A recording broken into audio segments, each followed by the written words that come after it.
Good morning students. आज हम inorganic chemistry की यूनिट 3 यानी एस ब्लॉक पढ़ रहे हैं। और एस ब्लॉक में पीछे मैंने आपको इनके नॉर्मल जो जनरल प्रॉपर्टीज़ हैं, केमिकल प्रॉपर्टीज़ हैं, फिज़िकल प्रॉपर्टीज़ हैं, इनके बारे में मैंने आपको बताया। इनकी पीरियोडिक टेबल में जो इनकी पीरियोडिसिटी है उसके बारे में बताया। और इसके बाद हम पढ़ रहे थे एस ब्लॉक एलिमेंट्स के एल्किल एवं एरिल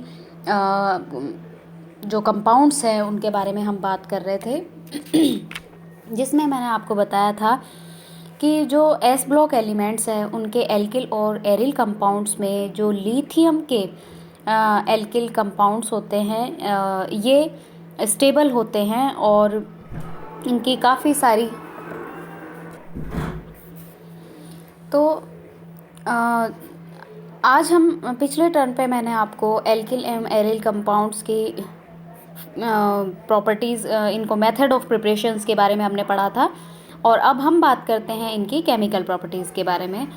तो केमिकल प्रॉपर्टीज़ में सबसे पहले हम देखते हैं कि हेलोजन के साथ इनकी क्या रिएक्शन होती है। तो हेलोजन द्वारा ये अपघटित होकर के हैलाइड्स बनाते हैं, यानी जो एल्किल लिथियम है वो हेलोजन से डायरेक्ट रिएक्शन करके एल्किल हैलाइड्स बनाते हैं। जैसे कि ये रिएक्शन हम देख सकते हैं कि एथिल लिथियम है और इसकी जब हम हेलोजन से रिएक्शन करवाते हैं, जैसे कि हमने यहाँ इस रिएक्शन में ब्रोमीन के साथ रिएक्शन करवाई है, तो क्या होगा, एल्किल हैलाइड हमें प्राप्त होता है। एल्किल हैलाइड, चूँकि एल्किल ग्रुप यहाँ पे एथिल है तो हमें प्राप्त हुआ एथिल ब्रोमाइड, और लिथियम ब्रोमाइड यहाँ से एज अ बाई प्रोडक्ट निकल जाता है। तो एल्किल लिथियम हेलोजन द्वारा अपघटित होकर क्या बनाते हैं, एल्किल हैलाइड्स बनाते हैं। इसी प्रकार नेक्स्ट रिएक्शन हम देखते हैं अम्लों के साथ इनकी अभिक्रिया। तो अम्लों के साथ ये अभिक्रिया करके तीव्र गति से अभिक्रिया करते हैं और हाइड्रोकार्बन मुक्त करते हैं। जैसे कि रिएक्शन देख सकते हैं, हमने लिया ब्यूटिल लिथियम C4H9Li और इसकी हमने HCl के साथ रिएक्शन करवाई, तो हमें क्या प्राप्त हुआ, एन ब्यूटेन। क्योंकि हमने अभी ये बोला कि एसिड्स के साथ रिएक्शन करने पर एल्किल लिथियम क्या मुक्त करते हैं, हाइड्रोकार्बन मुक्त करते हैं। तो हमने जो एल्किल लिथियम यहाँ लिया है वो क्या लिया है, ब्यूटिल लिथियम। तो इसके संगत हाइड्रोकार्बन हमें ब्यूटेन जो है आफ्टर रिएक्शन विद एसिड हमें ब्यूटेन हाइड्रोकार्बन के रूप में प्राप्त हो जाता है और लिथियम क्लोराइड यहाँ से एज अ बाई प्रोडक्ट निकल जाता है। इसी प्रकार हम बात करते हैं एल्किल लिथियम कार्बन डाइऑक्साइड से क्रिया करके कार्बोक्सिलिक एसिड बनाता है। जैसे कि अगर आपने ग्रिग्नार्ड रिएजेंट की रिएक्शंस पढ़ी हो तो आप सब ने देखा होगा कि ग्रिग्नार्ड रिएजेंट में भी क्या होता है, मेटल और कार्बन मेटल बॉन्ड पाया जाता है। इसी प्रकार एल्किल लिथियम में भी क्या है, कार्बन मेटल बॉन्ड है। एंड वी नो दैट कि मेटल जो है इलेक्ट्रोपॉजिटिव नेचर रखने की वजह से कार्बन मेटल बॉन्ड में मेटल पर पार्शियली पॉजिटिव चार्ज होता है और एल्किल ग्रुप पर क्या होता है, पार्शियली नेगेटिव चार्ज होता है। तो कार्बन डाइऑक्साइड से जब ये रिएक्शन करेगा तो कार्बन डाइऑक्साइड में क्या होगा, एक कार्बन ऑक्सीजन बॉन्ड टूटेगा। तो चूंकि ऑक्सीजन की इलेक्ट्रोनेगेटिविटी ज़्यादा है तो ऑक्सीजन पर क्या आया, पार्शियली नेगेटिव चार्ज। इस पार्शियली नेगेटिव चार्ज ऑक्सीजन पर तो क्या ऐड हो जाएगा, एल्किल लिथियम में से पॉजिटिव चार्ज्ड लिथियम, ठीक है। और जो कार्बन डाइऑक्साइड का कार्बन जिस पर की पार्शियली पॉजिटिव चार्ज है उस पर क्या जुड़ जाएगा, एल्किल लिथियम का नेगेटिव चार्ज्ड एल्किल ग्रुप। इस प्रकार से हमें ये इंटरमीडिएट प्राप्त होता है RCOOLi। इसका जब हम हाइड्रोलिसिस कराते हैं तो हमें क्या प्राप्त होता है, एसिड और लिथियम हाइड्रोक्साइड यहाँ से निकल जाता है as a by product. Next reaction है, तो एक्चुअली में क्या है कि ग्रिग्नार्ड रिएजेंट की तरह ही एल्किल लिथियम भी ये अभिक्रियाएं देते हैं। तो एल्किल लिथियम भी ग्रिग्नार्ड रिएजेंट की तरह काफ़ी सारी अभिक्रियाएं देते हैं। तो वे अभिक्रियाएं जहाँ पर ग्रिग्नार्ड रिएजेंट का सफलतापूर्वक उपयोग नहीं हो सकता, उन अभिक्रियाओं को भी कार्ब लिथियम की सहायता से इजीली संपन्न कराया जा सकता है। इसी वजह से जो एल्किल लिथियम है या कार्ब लिथियम कंपाउंड्स हैं, कार्ब लिथियम यौगिक हैं, उन्हें उच्च या उच्चतम ग्रिग्नार्ड अभिकर्मक माना जाता है। सुपर ग्रिग्नार्ड रिएजेंट कहा जाता है। ठीक है, तो एल्किल लिथियम को क्या कहा जाता है, या कार्ब लिथियम को कहा जाता है सुपर ग्रिग्नार्ड रिएजेंट। नेक्स्ट हम देख सकते हैं एल्किल लिथियम की अभिक्रिया किसके साथ, अमोनिया के साथ। तो अमोनिया के साथ जब एल्किल लिथियम की अभिक्रिया होती है तो क्या होगा, एथेन मतलब जो भी संगत एल्किल लिथियम के संगत हमें एल्केन प्राप्त हो जाएगा, यानी जो भी एल्किल ग्रुप है एल्किल लिथियम में उसके संगत एल्केन प्राप्त हो जाएगा। और लिथियम माइड यहाँ से LiNH2 लिथियम अमीन यहाँ से निकल जाएगा।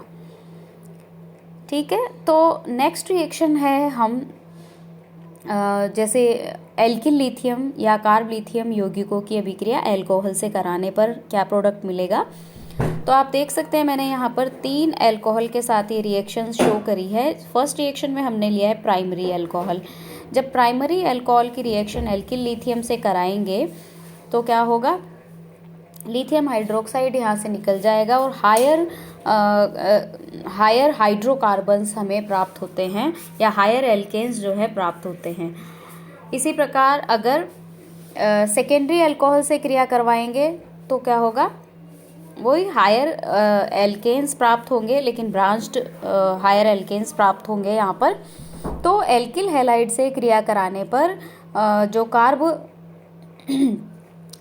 अल्कोहल से क्रिया कराने पर कार्ब लिथियम यौगिक हाइड्रोकार्बन मुक्त करते हैं, और इसी प्रकार एल्किल हैलाइड के साथ क्रिया कराने पर भी ये हाइड्रोकार्बन मुक्त करते हैं।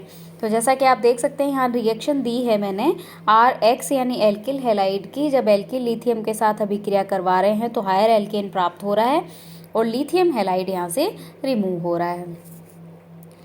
कार्बोनिल यौगिकों के साथ ये ग्रिग्नार्ड रिएजेंट के समान ही रिएक्शन करके अल्कोहल बनाते हैं।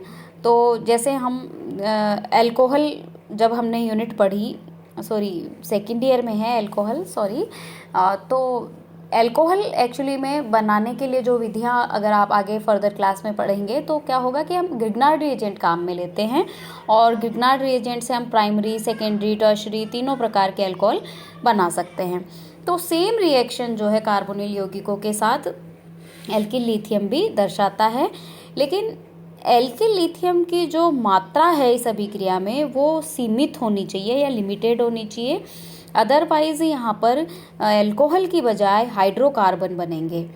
तो ठीक है, तो क्या करना है, कार्बोनिल कंपाउंड्स से क्रिया करा करके अगर हमें अल्कोहल प्राप्त करने हैं तो हमें एल्किल लिथियम को लिमिटेड क्वांटिटी में लेना होगा, ताकि हमें हाइड्रोकार्बन प्राप्त न हो करके अल्कोहल प्राप्त हुए। तो जैसे कि हमने यहाँ रिएक्शन करवाई है एल्डिहाइड की किसके साथ, एल्किल लिथियम के साथ। तो नाभिक स्नेही योगात्मक अभिक्रिया न्यूक्लियोफिलिक एडिशन रिएक्शन कार्बोनिल यौगिक देते हैं। तो न्यूक्लियोफिलिक एडिशन रिएक्शन के थ्रू क्या होगा, जब कार्बन ऑक्सीजन बॉन्ड टूटेगा कार्बोनिल कंपाउंड में तो ऑक्सीजन पर पार्शियली नेगेटिव चार्ज और कार्बन पर पार्शियली पॉजिटिव चार्ज।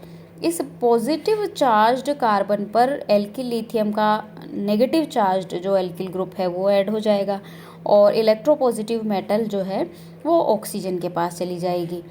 फिर फर्दर हम HCl से इसकी रिएक्शन कराते हैं तो क्या होगा, हमें अल्कोहल प्राप्त होता है, सेकेंडरी अल्कोहल, और लिथियम क्लोराइड यहाँ से निकल जाता है। इसी प्रकार यदि हमने कीटोन लिया है और कीटोन की क्रिया अगर हम एल्किल लिथियम के साथ करा रहे हैं तो हमें क्या प्राप्त होगा, टर्शरी अल्कोहल प्राप्त होगा। यही रिएक्शन बिल्कुल इसी तरीके से हम ग्रिग्नार्ड रिएजेंट के साथ जब एल्डिहाइड और कीटोन की अभिक्रिया कराते हैं तो हमें अल्कोहल प्राप्त होता है। सेम वहाँ पर भी वही कार्बोनिल यौगिकों के साथ ही न्यूक्लियोफिलिक एडिशन शो करते हैं और अल्कोहल प्राप्त होते हैं। नेक्स्ट है ओलिफिनिक कंपाउंड। जैसे कि डाइफेनिल एथिलीन है, इनके साथ क्रिया करके ये रंगीन योगात्मक उत्पाद बनाते हैं, यानी कि कलरफुल आयनिक एडेक्ट बनाते हैं।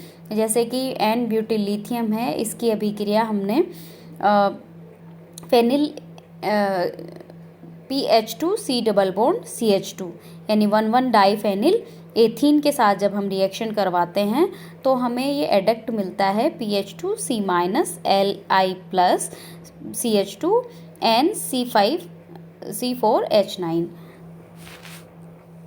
C4H9 है ये, इसमें गलती से C5 लिखा गया है। ठीक है, तो यहाँ ये एक आयनिक एडक्ट मिलता है। pH indicates that it is phenyl group को इंडिकेट यहाँ कर रहा है, तो ये आप लोग ध्यान रखेंगे। तो इस प्रकार हम देखते हैं